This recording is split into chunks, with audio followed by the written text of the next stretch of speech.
Hi, the much anticipated ASEAN-GCC-China summit is now over, but influential media such as Nikkei is saying that ASEAN is tilting towards China. Well, I am a little bit concerned. Why do I say that? I mean, you know the reason, of course. International media shapes opinion, it shapes diplomatic views as well, and policymakers, whether they are in Washington, Brussels, Tokyo, or elsewhere, take note. I want to touch on three reasons why I think this kind of views is gaining strength and what ASEAN can do about it. Well, if you are a diplomat or someone from the think tank or media or policymakers, this video could be for you. And this may be a good time to ask you to hit the like button. Now, there are three things that I have observed. Number one is the language. I find that the language used in the joint statement is very clearly and very strongly East Asian, centric. The statement highly praises China for its role in international peace and stability. It praises China for its role in Palestine and elsewhere. It talks about China's role in the Belt and Road Initiative, its views about BRICS, and generally, about China's worldview. Interestingly, the statement also talks about an ASEAN-China community on shared value or shared future. You remember I said that this is going to happen in a video some weeks ago, where I discussed President Xi Jinping's visit to Southeast Asia, namely to Malaysia, Vietnam, and Cambodia, where I said in each of these statements that he made in the countries, he talked about an ASEAN or rather a Malaysia-China community of shared future and so on and so forth, and that I thought China would eventually push for China community on shared future. But this is not a bad thing in itself because it is it's a testament to the desire of both sides to work together. But what about the perspective of the outside world?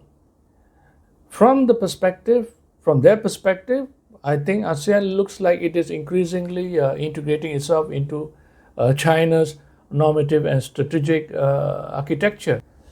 And if this kind of perceptions are not cleared or made clear, then questions such as whether ASEAN centrality is still holding, whether ASEAN is actually neutral.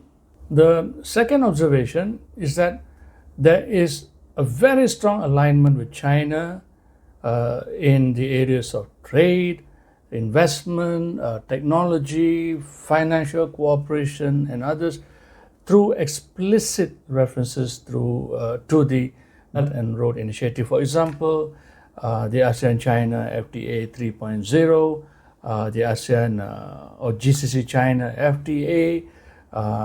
The statements also talk about local business council cooperation, cooperation in the usage of local currencies, green economy, fintech, and so on and so forth. All these are good things. We need them badly. It's very important for ASEAN and China to cooperate. What it looks like from the outside is that it seems to be ASEAN is not just trading with China, but it is actually institutionalizing China's framework for trade, investment, technology, finance, and all that. And I think that's a fine line that has to be, observed here. That ASEAN must be clear that it must project itself as co-owner of this cooperation, rather than simply being driven or following China. And third thing is that there is no equivalent balancing language towards the Western powers, if you will. The statement talks about China, but there is very little reference to other powers, the U.S., EU, Japan, and others. On the other hand, there is criticism of the U.S. For its use or misuse of the tariffs and so on. But I think it's very important that some kind of balancing language must be employed by ASEAN. Otherwise, it will look like ASEAN is obviously leaning towards China, at the expense of its close and important relationship with the West. So I think it is very important for ASEAN to do more than just repeat neutrality and centrality in all its statements.